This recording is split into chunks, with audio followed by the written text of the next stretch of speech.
வணக்கம். மதிமுகம் செய்திகள். இன்றைய முக்கிய நிகழ்வுகளை பார்ப்பதற்கு முன்பாக தலைப்பு செய்திகளை பார்க்கலாம். இந்திய அளவில் பொருளாதார வளர்ச்சியில் தமிழகம்தான் நம்பர் 1. சட்டப்பேரவை கூட்டத்தொடரின் கடைசி நாளில் முதலமைச்சர் பெருமிதம். பாவேந்தர் பாரதிதாசனின் 135வது பிறந்த நாள் கொண்டாட்டம். சிலைக்கு மாலை அணிவித்து முதலமைச்சர் மு க ஸ்டாலின் மரியாதை. மாநில முதலமைச்சர்களை மட்டும் குறிவைத்து வெடிகுண்டு மிரட்டல் ஏன்? பினராயி விஜயனை தொடர்ந்து ரங்கசாமி வீட்டிற்கும் வெடிகுண்டு மிரட்டல். ஏடிஎம்களில் 100 மற்றும் 200 ரூபாய் நோட்டுகள் கண்டிப்பாக இருக்க வேண்டும். வங்கிகளுக்கு ரிசர்வ் வங்கி அறிவுறுத்தல். பஹல்காம் தாக்குதலில் மூளையாக செயல்பட்ட தீவிரவாதி ஆஷிம் மூசா பாகிஸ்தானின் முன்னாள் ராணுவ கமாண்டோ என கண்டுபிடிப்பு. இந்தியாவில் நம்பர் 1 மாநிலமாக தமிழ்நாடு 9.6% பொருளாதார வளர்ச்சி அடைந்துள்ளதாக முதலமைச்சர் மு க ஸ்டாலின் பெருமிதம் தெரிவித்துள்ளார். கடந்த மார்ச் 14ஆம் தேதி தொடங்கிய தமிழ்நாடு சட்டப்பேரவை பட்ஜெட் கூட்டத்தொடர் இன்றுடன் நிறைவு பெறுகிறது. இறுதி நாளான இன்று காவல்துறை மானிய கோரிக்கைகளுக்கு சட்டப்பேரவையில் முதலமைச்சர் மு க ஸ்டாலின் பதிலளித்து வருகிறார். அதில் தமிழ்நாட்டில் ஆண்டுதோறும் செப்டம்பர் 6ஆம் தேதி காவலர் தினமாக கொண்டாடப்படும் என்றும் சிறப்பாக செயல்படும் காவல்துறையினருக்கு அன்றைய தினம் பதக்கம் வழங்கப்படும் என்றும் அறிவித்தார். தனி நாளை கொண்டாடுவதற்காக காவலரின் சேவைகளை போற்றி பாராட்டிட முதலாக 1859 மெட்ராஸ் மாவட்ட காவல் சட்டத்தை நிறைவேற்றி நவீன மற்றும் அமைப்பு ரீதியான காவலத்தை தோற்றுவிக்கப்பட்ட செப்டம்பர் 6ஆம் நாள் இனி ஆண்டுதோறும் காவலர் நாள் செப்டம்பர் 6ஆம் நாள் கொண்டாடப்படும். அதனைத் தொடர்ந்து தமிழ்நாட்டின் திமுக செய்த சாதனைகளை பட்டியலிட்ட முதலமைச்சர் இதுவரை நிறைவேற்றப்பட்ட திட்டங்கள், செய்துள்ள சாதனைகளால் 7வது முறையும் திமுக தான் ஆட்சி அமைக்கும் என்று உறுதியளித்தார். கலைஞர் தற்போது இருந்திருந்தால் ஸ்டாலின் என்றால் சாதனை சாதனை சாதனை என கூறியிருப்பார் என்றும் முதலமைச்சர் மு க ஸ்டாலின் நெகிழ்ச்சி தெரிவித்தார். இந்த நேரத்தில் இதுவரை செயல்படுத்தி இருக்கக்கூடிய திட்டங்களால், செஞ்சிருக்கக்கூடிய சாதனைகளால் 7வது முறையும் தமிழ்நாட்டில் திமுக ஆட்சிதான் அமையும் என்ற நம்பிக்கை எனக்கு நிறையவே இருக்கிறது. என்னோட 60 ஆண்டு கால பொது வாழ்க்கையை ஒரே சொல்ல குறிப்பிடுற மாதிரி தலைவர் கலைஞர் அவர்கள் ஸ்டாலின் என்றால் உழைப்பு உழைப்பு உழைப்பு என்று சொன்னார். அவர் இன்னைக்கு நம்மோடு இருந்திருந்தா ஸ்டாலின் என்றால் சாதனை சாதனை சாதனைன்னு நெஞ்சு நிமித்தி கம்பீரமா சொல்லியிருப்பார். தொடர்ந்து பேசிய அவர் அதிமுக ஆட்சியாளர்கள் செய்த நிர்வாக சீர்கேட்டால் கட்டாந்தரையில் ஊர்ந்த நிர்வாக கட்டமைப்பை திமுக தலைநிமிர செய்துள்ளதாகவும் கூறினார். பாவேந்தர் பாரதிதாசனின் 135வது பிறந்த நாளை ஒட்டி முதலமைச்சர் மு க ஸ்டாலின் அவரின் உருவப்படத்திற்கு மாலை அணிவித்து மரியாதை செலுத்தினார். பாவேந்தரின் பிறந்த நாளான இன்று முதல் வரும் மே 5ஆம் தேதி வரை தமிழ் வாரமாக கொண்டாடப்படும் என சட்டப்பேரவையில் முதலமைச்சர் அறிவித்திருந்தார். அதன்படி பாவேந்தரின் பிறந்த நாளான இன்று சென்னை மெரினா காமராஜர் சாலையில் உள்ள அவரது உருவ சிலைக்கு முன்பு வைக்கப்பட்டிருந்த புகைப்படத்திற்கு முதலமைச்சர் மு க ஸ்டாலின் மாலை அணிவித்து மரியாதை செலுத்தினார். அதனைத் தொடர்ந்து வாரம் முழுவதும் பாரதிதாசனின் புகழை போற்றும் விதமாக பல நிகழ்ச்சிகள் ஏற்பாடு செய்யப்பட்டுள்ளது என்பது குறிப்பிடத்தக்கது. கேரள முதலமைச்சரை தொடர்ந்து புதுச்சேரி முதலமைச்சர் ரங்கசாமி வீட்டுக்கு வெடிகுண்டு மிரட்டல் விடுக்கப்பட்டுள்ளது பரபரப்பை ஏற்படுத்தியுள்ளது. பஹல்காம் தாக்குதலை தொடர்ந்து பல்வேறு மாநில முதலமைச்சர்களின் வீடுகள் மற்றும் அலுவலகங்களுக்கு வெடிகுண்டு மிரட்டல்கள் விடுக்கப்படுவது அதிர்ச்சியை ஏற்படுத்தி வருகிறது. நேற்று கேரள முதலமைச்சர் பினராயி விஜயன் வீடு மற்றும் அலுவலகத்திற்கு வெடிகுண்டு மிரட்டல் விடுக்கப்பட்டது. அதனைத் தொடர்ந்து இன்று புதுச்சேரி முதலமைச்சர் ரங்கசாமியின் வீடு மற்றும் பிரெஞ்சு தூதரகத்திற்கும் வெடிகுண்டு மிரட்டல் விடுக்கப்பட்டுள்ளது. மின்னஞ்சல் மூலமாக விடுக்கப்பட்ட இந்த மிரட்டலை தொடர்ந்து வெடிகுண்டு நிபுணர்கள் அப்பகுதிகளில் சோதனை மேற்கொண்டனர்.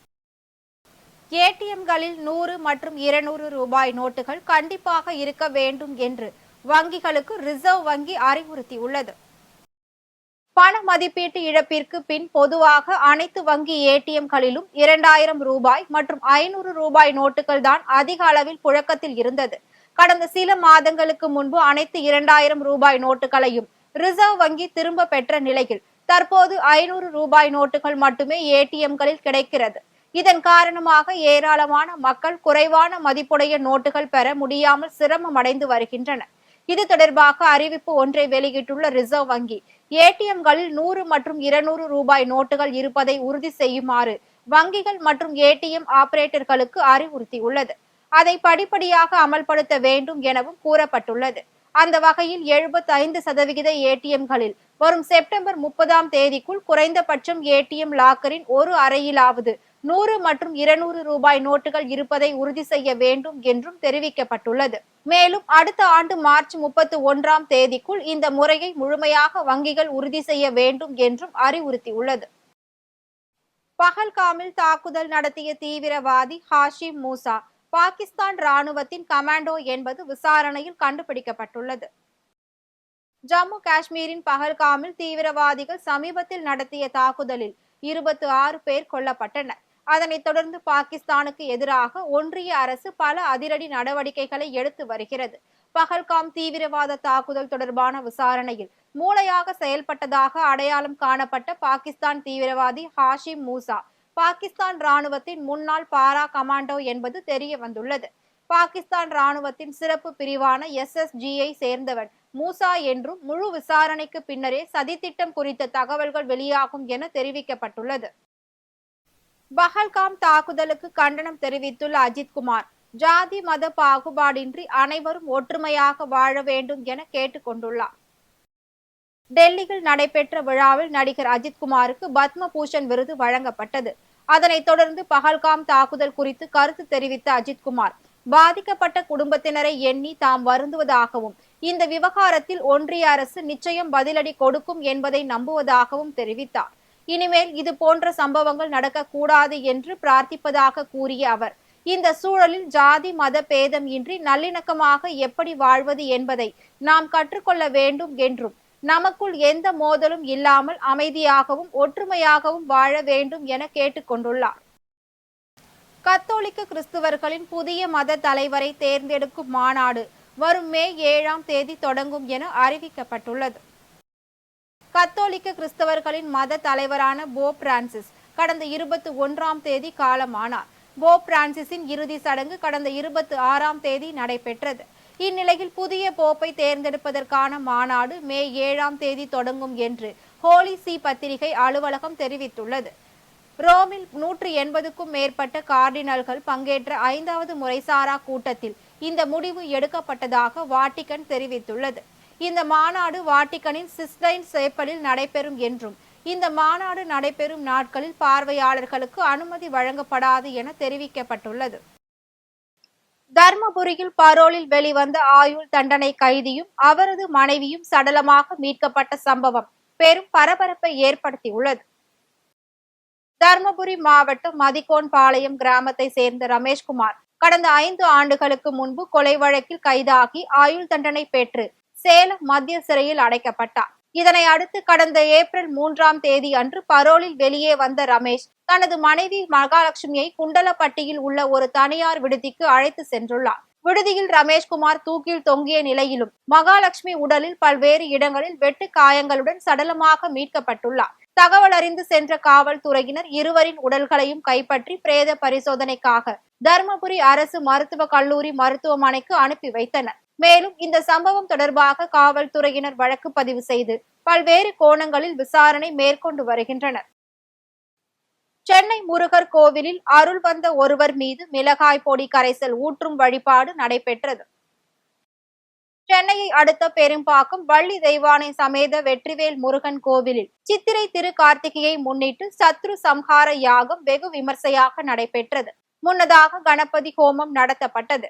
அதனைத் தொடர்ந்து அங்கு அருள் வந்த பக்தர் ஒருவர் மீது 1500 லிட்டர் மிளகாய் பொடி கரைச்சலை ஊற்றி அபிஷேகம் செய்யப்பட்டது. அதனைத் தொடர்ந்து பால், தயிர் மற்றும் புஷ்பம் உள்ளிட்டவைகள் கொண்டு அபிஷேகம் செய்து அந்த பக்தருக்கு 50 அடியில் அலகு குத்தப்பட்டது. இந்நிகழ்ச்சியில் 3000த்திற்கும் மேற்பட்ட பக்தர்கள் கலந்து கொண்டு வள்ளி தெய்வானை முருகப்பெருமானை வழிபாடு செய்தனர். உலக பூமி தினம் விழிப்புணர்வு பேரணி நிகழ்ச்சியினை மதுரை மாநகர காவல் துணை ஆணையர் இனிகோ திவ்யன் துவக்கி வைத்து மரக்கன்றுகள் வழங்கினார். உலக பூமி தினத்தை முன்னிட்டு மதுரை அமிகா ஹோட்டல் சார்பாக 7ஆம் ஆண்டு உலக பூமி தின விழா கொண்டாடப்பட்டது. இதில் உலகம் நவீனமயமாக்குதல், இயற்கையை அழித்து சுற்றுச்சூழலை மாசடைய செய்வதன் எதிரொலியாக இயற்கை வளங்களை காக்கும் வகையில் பல்வேறு நிகழ்வுகள் நடைபெற்றது. இதில் மாநகர காவல் துணை ஆணையர் இனிகோ திவ்யன் கலந்து கொண்டு உலக பூமி தினம் விழிப்புணர்வு பேரணியை துவக்கி வைத்து பொதுமக்களுக்கு மரக்கன்றுகளை வழங்கினார். கும்பகோணம் சோமநாத சுவாமி கோவில் ஆக்கிரமிப்புகளை அகற்ற கோரி அப்பகுதி மக்கள் இந்து சமய அறநிலையத்துறை அலுவலகத்தில் புகார் மனு அளித்தனர். மயிலாடுதுறை இந்து சமய அறநிலையத்துறை இணை ஆணையர் அலுவலக எல்லைக்கு உட்பட்ட பவுண்டரிகபுரம் கிராமத்தில் ஸ்ரீ சவுந்தரநாயகி சமேத ஸ்ரீ சோமநாத சுவாமி கோவில் அமைந்துள்ளது. இக்கோவிலின் புனரமைப்பு பணிகள் அண்மையில் நிறைவடைந்த நிலையில் கோவிலை சுற்றியுள்ள ஆக்கிரமிப்புகளை அகற்றி பழைய மதில் சுவரை கோவில் இடத்திலேயே அமைக்க வேண்டும் என அப்பகுதி மக்கள் கோரிக்கை விடுத்தனர். மேலும் இது தொடர்பாக இந்து சமய அறநிலையத்துறை இணை ஆணையரிடம் அவர்கள் மனுவும் அளித்தனர். மேலும் கோவிலுக்கு சொந்தமான சொத்துக்களை தர்மபுர ஆதீனம் 27வது குருவலச்சாரியார்கள் ஆக்கிரமித்துள்ளதாக குற்றம் சாட்டிய மக்கள் அதற்கு அதிகாரிகள் உடனே நடவடிக்கை மேற்கொள்ள வேண்டும் எனவும் கோரிக்கை விடுத்துள்ளனர். இந்த தர்மபுர ஆதீனத்திற்கு சொந்தமான சொத்துக்களை பகுதி ரசீது என்கிற பெயரில் இன்றைக்கு வந்திருக்கிற 27 குருமகா சன்னிதானம் விற்பனை செய்து கொண்டிருக்கிறார்கள். அந்த சொத்துக்களை அழித்தொழித்து வருகிறார். எந்த நோக்கத்திற்காக திருஞான சம்பந்தர் அவர்கள் அந்த மடத்தை தோற்றுவித்தாரோ அந்த நோக்கத்திற்கு எதிராக அந்த திருமணத்தினுடைய சொத்துக்களை இன்றைக்கு வந்திருக்கிற இந்த சன்னிதானம் தொடர்ந்து அழித்தொழித்து வருகிறார்கள். இந்த சீர்காழியில மட்டும் 1500 கோடி ரூபாய்க்கு இந்த தருமபுரம் ஆலயத்தினுடைய சொத்துக்கள் விற்பனை செய்யப்பட்டிருக்கிறதாக இன்றைக்கு சென்னை உயர்நீதிமன்றத்தில் ஒரு பொதுநல வழக்கு தொடரப்பட்டு அது 12 வாரங்களுக்குள்ளாக அந்த சொத்துக்களை திரும்ப ஒப்படைக்கணும் சொல்லிட்டு அந்த மாவட்ட ஆட்சியர் அவர்கள் சம்பந்தப்பட்ட இந்து அறநிலைய ஆட்சித்துறை அவர்களுக்கு ஒரு உத்தரவை பிறப்பித்திருக்கிறாங்க. மயிலாடுதுறையில் நடைபெற்ற மக்கள் குறைதீர் கூட்டத்தில் திருநங்கையர்களுக்கான நலத்திட்ட உதவிகளை மாவட்ட ஆட்சியர் வழங்கினார். மயிலாடுதுறை மாவட்ட ஆட்சியர் கூட்டரங்கில் மக்கள் குறைதீர் கூட்டம் நடைபெற்றது. அதில் பொதுமக்கள் அளித்த 309 மனுக்களை மாவட்ட ஆட்சியர் HS ஸ்ரீகாந்த் பெற்றுக்கொண்டு மனுக்களின் மீது விரைந்து தீர்வு காண வேண்டும் என அதிகாரிகளுக்கு உத்தரவிட்டார். அதன் பின்னர் சமூக நலன் மற்றும் மகளிர் உரிமைத்துறை சார்பில் 12 திருநங்கைகளுக்கு அடையாள அட்டை, குடும்ப அட்டை மற்றும் முதலமைச்சரின் விரிவான மருத்துவ காப்பீட்டு அட்டை ஆகியவற்றை மாவட்ட ஆட்சியர் வழங்கினார். மேலும் தாட்கோ சார்பில் 20 தூய்மை பணியாளர்களுக்கு நலவாரிய அடையாள அட்டை, தூய்மை பணியாளர் ஒருவருக்கு கல்வி உதவித்தொகை மற்றும் மாவட்ட ஆட்சியரின் தன் விருப்ப நிதியில் இருந்து பயனாளிக்கு தையல் இயந்திரம் உள்ளிட்டவைகளை மாவட்ட ஆட்சியர் வழங்கினார். திருப்பூர் மாவட்டம் பல்லடம் அருகே மரம் அறுவை ஆலையில் பயங்கர தீ விபத்து ஏற்பட்டது. பல்லடம் அண்ணா நகர் பகுதியில் பாரத் பட்டேல் என்பவருக்கு சொந்தமான மரம் அறுவை ஆலையில் தீயானது கொழுந்துவிட்டு எரிய துவங்கியது. இது குறித்து தகவல் அறிந்து சென்ற தீயணைப்பு துறையினர் தண்ணீரை பீச்சி அடித்து தீயை கட்டுக்குள் கொண்டு வந்தனர். இந்த தீ விபத்தில் பல லட்சம் மதிப்பிலான மரக்கட்டைகள் முற்றிலுமாக தீயில் எரிந்து சேதமடைந்தது. இதனால் அப்பகுதியில் பெரும் பரபரப்பு ஏற்பட்டது. போலி தங்கம் மூலம் மோசடி செய்து வந்த கும்பலை காவல்துறையினர் அதிரடியாக கைது செய்துள்ளனர். திருவள்ளூர் மாவட்டம் மணவாளன் நகர் பகுதியில் செயல்பட்டு வரும் அழகு நிலையத்திற்கு வந்த பெண் ஒருவர் தங்களிடம் தங்க புதையல் இருப்பதாகவும் 10 லட்சம் கொடுத்தால் அரை கிலோ தங்கத்தை கொடுப்பதாகவும் அழகு நிலையம் உரிமையாளரிடம் ஆசையை தூண்டியுள்ளார். ஆனால் இவர்கள் ஏமாற்று கும்பல் என்பதை அறிந்த உரிமையாளர் திருவள்ளூர் உட்கோட்ட காவல் துணை கண்காணிப்பாளர் அலுவலகத்திற்கு தகவல் கொடுத்துள்ளார். இதனை அடுத்து தங்கத்தை விற்பனை செய்வதற்காக வந்த அந்த பெண் உட்பட 2 பேரை காவல்துறை கண்காணிப்பாளர் தமிழரசி தலைமையிலான குழு கைது செய்தனர். அவர்களிடம் நடத்தப்பட்ட விசாரணையில் நூதன மோசடியில் ஈடுபட்டவர்கள் ஆந்திர மாநிலத்தை சேர்ந்த லக்ஷ்மி, மணி மற்றும் ரவி என்பது தெரிய வந்தது. தொடர்ந்து விசாரணை மேற்கொள்ளப்பட்டு வரும் நிலையில் மேலும் பல தகவல்கள் வெளிவரும் என காவல்துறையினர் தரப்பில் தெரிவிக்கப்பட்டுள்ளது. கிராம பகுதியில் விளையாட்டு மைதானம் அமைத்து தர கோரி சிறுவர்கள் மற்றும் இளைஞர்கள் திருப்பூர் மாவட்ட ஆட்சியரிடம் மனு அளித்தனர்.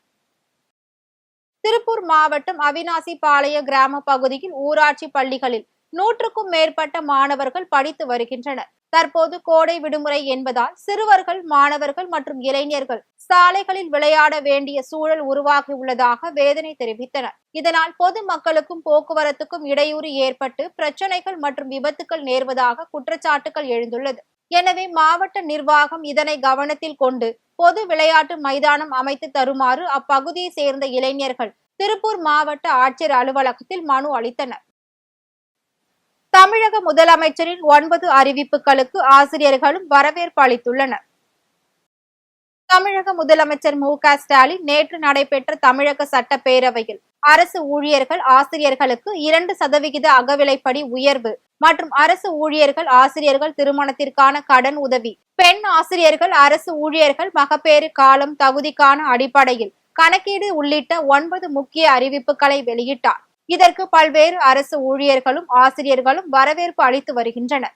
அந்த வகையில் வேலூர் மாவட்டம் ஜாக்டோ ஜியோ மாநில ஒருங்கிணைப்பாளரும் தொழிற்கல்வி ஆசிரியர் சங்கத்தின் மாநில தலைவருமான ஜனார்த்தனன் செய்தியாளர்களிடம் பேசினார். அப்போது பேசிய அவர், தமிழக முதல்வர் ஸ்டாலின் வெளியிட்ட திட்டங்கள் பாராட்டும் வகையில் இருப்பதாக நெகிழ்ச்சி தெரிவித்தார். மேலும் பழைய ஓய்வு ஊதிய திட்டங்கள் செப்டம்பர் மாதத்திற்கு பிறகு அமலுக்கு கொண்டு வர வேண்டும் என்று முதலமைச்சருக்கு கோரிக்கை விடுத்துள்ளார். மாண்புமிகு மு.க. ஸ்டாலின் அவர்கள் இன்று தமிழ்நாடு சட்டப்பேரவையிலே விதி எண் 110 கீழ் 9 அறிவிப்புகளை வெளியிட்டிருக்கின்றார்கள்.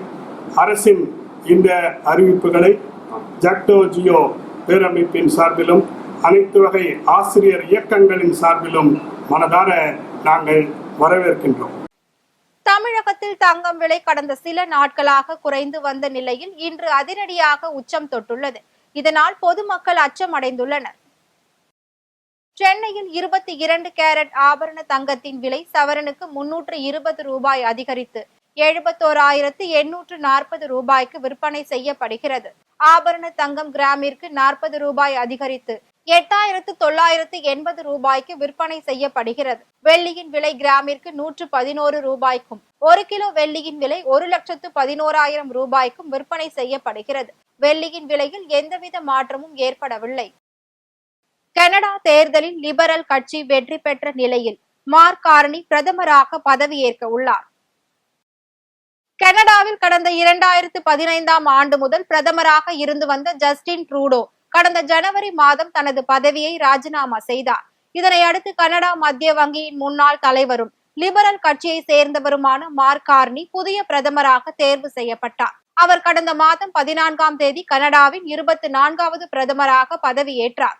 இந்நிலையில் கனடா நாடாளுமன்றத்தை பிரதமர் மார்க் கார்னி கலைத்த நிலையில் நாடாளுமன்ற தேர்தல் நேற்று நடைபெற்றது. அதனைத் தொடர்ந்து இன்று வாக்கு எண்ணிக்கை நடத்தப்பட்டது. இதில் பிரதமர் மார்க் கார்னியின் லிபரல் கட்சிக்கும் பியர் பாய்லி எவ்ரே தலைமையிலான கன்சர்வேட்டிவ் கட்சிக்கும் கடுமையான போட்டி நிலவி வந்த நிலையில் மார்க் கார்னி தலைமையிலான லிபரல் கட்சி 196 தொகுதிகளில் வெற்றி பெற்றுள்ளது. மீண்டும் தலைப்பு செய்திகள். இந்திய அளவில் பொருளாதார வளர்ச்சியில் தமிழகம்தான் நம்பர் 1.